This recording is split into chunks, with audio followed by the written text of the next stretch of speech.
है। सो हमें भी ऐसा वज़ीर-ए-आज़म मिले कि हमारे भी मुल्क की सुनी जाए, ये आपस की लड़ाइयाँ जो इनकी ख़त्म हो जाएँ और हमारे मुल्क के लिए भी ये कुछ काम कर सके। सो अस्सलाम वालेकुम, नमस्कार, welcome back another reaction video. So my name is Muzammil और आज हम जिस वीडियो पे रिएक्ट करने जा रहे हैं, वीडियो बहुत ज़्यादा ज़बरदस्त होगी, बहुत कमाल की होने वाली है। वीडियो का टाइटल सुन लें जी, PM Modi shows the power of 5G technology. लो जी, इंडिया में भी 5G जो है वो लॉन्च हो चुकी है आखिरकार।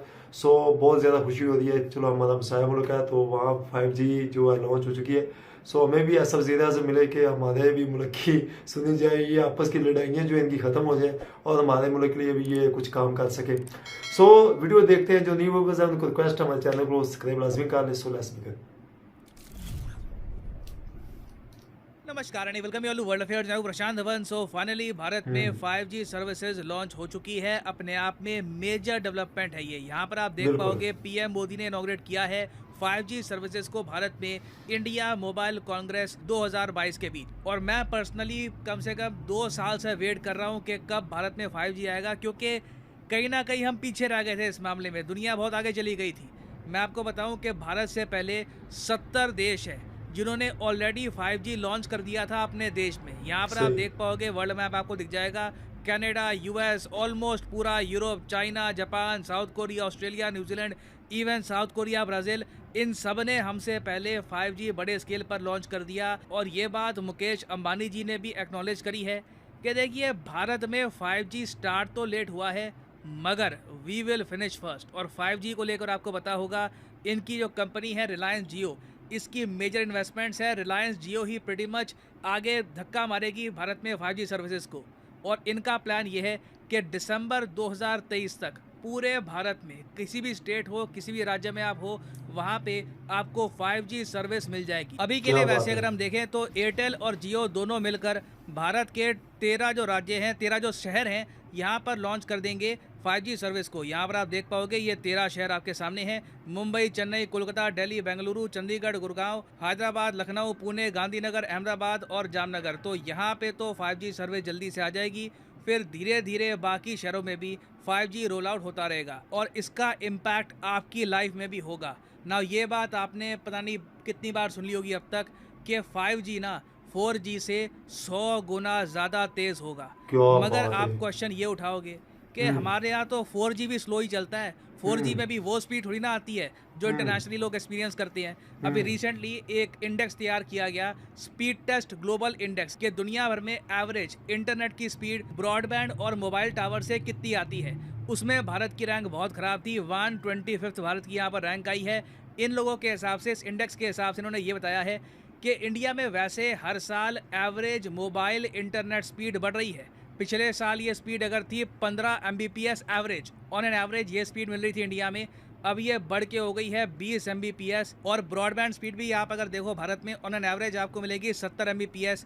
अभी भी ये ग्लोबल एवरेज से बहुत कम है। ग्लोबली आप सही। देखो तो मोबाइल बिल्कुल। इंटरनेट से लोग आराम से ना 70 to 75 Mbps स्पीड एंजॉय करते हैं। तो इंडिया में वैसे 4G स्लो चलता है, मगर आप इमेजिन करके देखिए 5G में हमको प्रॉमिस क्या किया जा रहा है, 10 Gbps। और वैसे देखो 10 वाओ। Gbps स्पीड ना किसी भी देश में 100% किसी को मिलती नहीं है। आप अगर 5G की डाउनलोड स्पीड को देखोगे दुनिया भर में तो सबसे तेज़ आपको मिलेगी साउथ कोरिया में। साउथ कोरिया इंटरेस्टिंगली पहला मेजर कंट्री था जिसने क्या बड़े बात है। स्केल पर 5G को लॉन्च किया था 2019 में। तो क्या इनके बात है। यहाँ आपको अगर 5G की स्पीड देखनी है तो मैक्सिमम मिलेगी आपको 432 Mbps। वाओ। जो प्रॉमिस स्पीड है उसका अभी आधा भी नहीं है, आधे से भी काफ़ी कम है। मगर आप सोच कर देखिए, आपको मोबाइल पर ही ना अगर 200 Mbps, मैं कहता हूँ 150 Mbps की भी स्पीड मिल गई, आपकी लाइफ ट्रांसफॉर्म हो सकती है। जिस तरीके से आप इंटरनेट यूज़ करते हो कंप्लीटली चेंज हो जाएगा। और भारत में जो बिजनेसेस हैं वो भी इस टेक्नोलॉजी का इस्तेमाल कर पाएंगे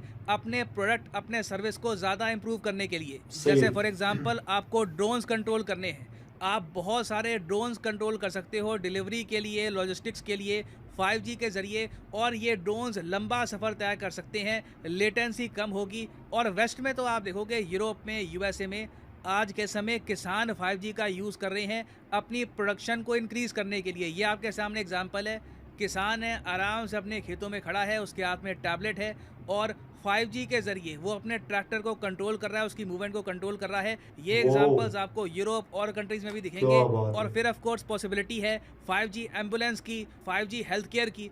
अब पहले वैसे हमने बहुत बार सुना है कि मान लो एक पेशेंट है, वो आपको मिलेगा अंडमान निकोबार आइलैंड्स में, उसको एक डॉक्टर से बात करनी है जो दिल्ली में है। लोग कहते हैं हाँ वीडियो कॉन्फ्रेंसिंग ईजी, मगर 4G स्पीड में वीडियो कॉन्फ्रेंसिंग ढंग से नहीं होती। काफ़ी बार लेटेंसी आती है, वीडियो काफ़ी बार कट जाती है, साउंड क्वालिटी पुअर होती है।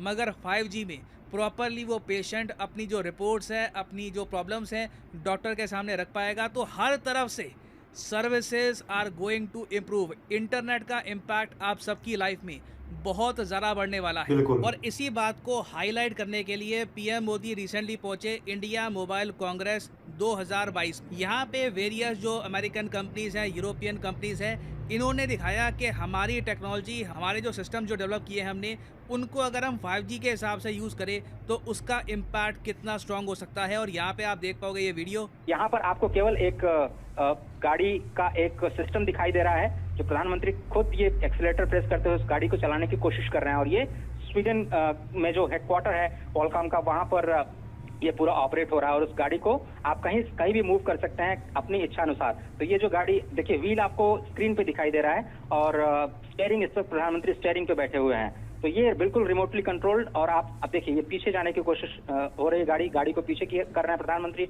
और इसके बाद कैसे इसको रिमोटली ऑपरेट करके आप बचाते हुए, जैसे क्या जिस तरह भी आप ले जाना चाहें गाड़ी को, आप आराम से रिमोटली ले जा सकते हैं। और ये एक टेक्नोलॉजी का डेमोन्स्ट्रेशन किया जा रहा है कि कैसे आप इतनी दूर बैठे स्वीडन के हेडक्वार्टर में आप इस गाड़ी को आराम से यहाँ से चला सकते हैं। और इसका यूजर केस जो मैं आपको बता रहा था कि हैजार्डियस प्लेस पे, जहाँ पर मान लीजिए टेररिस्ट एक्टिविटीज हैं, जहाँ पर पुलिस को इस्तेमाल करना है, जहाँ पर किसी पुलिसमैन की जान खतरे में न डाली जाए, वहाँ पर ऐसे जो रिमोट ऑपरेटेड व्हीकल्स हैं उनको इस्तेमाल किया जा सकता है टोह लेने के लिए कि वहाँ पर कोई वाकई खतरा है या नहीं। माइंस जहाँ पे एक्सप्लोसिव। तो ये डेमोन्स्ट्रेशन बहुत ही इंपॉर्टेंट है। पीयूष गोयल साहब जो हमारे यूनियन कैबिनेट में मिनिस्टर हैं, ये भी यहाँ पर कह रहे हैं कि इस डेमोन्स्ट्रेशन से लोग समझ पाएंगे कि 5G की पावर क्या है। जब लेटेंसी कम होती है, जब इंटरनेट की स्पीड ज़्यादा होती है, तो उससे आप क्या क्या कर सकते हैं। आप सोच कर देखिए, देखो भारत से स्वीडन का जो लैंड डिस्टेंस है ये 6000 किलोमीटर से भी आपको ज़रा मिलेगा अगर आप इंडिया के बिल्कुल नॉर्दर्न मोस्ट पॉइंट से खड़े हैं। आप सोच कर देखिए, इतने लंबे डिस्टेंस में भी बिल्कुल रियल टाइम में आप एक कार को कंट्रोल कर सकते हैं। 5G टेक्नोलॉजी की कोई लिमिट नहीं है, ये बस हमारी क्रिएटिविटी पे डिपेंड करता है कि इस टेक्नोलॉजी को हम कैसे यूज़ करेंगे। इसका यूज़ डिफेंस की फील्ड में, मेडिकल फील्ड में, टेलीकम्युनिकेशंस में, उसके अलावा एग्रीकल्चरल समेत मैन्युफैक्चरिंग वेरियस सेक्टर में होगा। और GSMA की रिपोर्ट ये कहती है कि 5G टेक्नोलॉजी के रोल आउट की वजह से भारत की इकोनॉमी को टोटल $455 बिलियन का बेनिफिट होने वाला है 2023 से लेकर 2040 के बीच में। और इनके हिसाब से सबसे ज़्यादा इसका बेनिफिट होगा मैन्युफैक्चरिंग सेक्टर में, क्योंकि आज के समय जो मॉडर्न तरीका है मैन्युफैक्चरिंग का, वहाँ पर 5G का यूज़ बहुत जगह होता है। और इंडिया के लिए देखिए सबसे अच्छी बात यह है कि 5G के मामले में ना हम बाकी कई और कंट्रीज़ की तरह चाइना पे निर्भर होंगे नहीं। हमने चाइना पे कोई डिपेंडेंसी रखी नहीं है 5G इक्विपमेंट के लिए। 5G जो भी इक्विपमेंट होगा हमारा, वो मेक इन इंडिया होने वाला है। तो स्ट्रैटेजिकली भी इंडिया ने इस बहुत ही इंपॉर्टेंट सेक्टर को चाइना से कर लिया है प्रोटेक्ट। और अब देखिए सरकार पे बात आती है कि सरकार इंश्योर करे कि जो प्राइवेट कंपनीज हैं ये प्रॉपर स्पीड प्रोवाइड करे लोगों को। देखो मैं अगेन कहूँगा 10 Gbps की स्पीड तो मिलती ना, ठीक है, ये बहुत मुश्किल हो जाता है। जो प्रॉमिस की गई स्पीड है उसका 30-35% भी लोगों को अगर मिल गया तो that will have a huge impact in India. और हाँ, वैसे मैं ये भी क्लियर कर दूँ कि जो कार पीएम मोदी चला रहे थे ये किसी इंडियन कंपनी की नहीं थी। ये जो पूरा डेमोन्स्ट्रेशन था ये क्वालकॉम का था। क्वालकॉम अमेरिकन कंपनी है, इनके एक ऑफिस है स्वीडन में। तो उस तरीके से ये जो टेक्नोलॉजी है इसका बस डेमोन्स्ट्रेशन किया जा रहा था। तो ये मैं क्लियर कर दूं ताकि लोगों को कुछ कन्फ्यूजन ना हो। एंड फाइनली जी भी बस आज हम देख रहे थे फाइनली इंडिया में जो 5G है वो लॉन्च हो चुकी है, 5G टेक्नोलॉजी।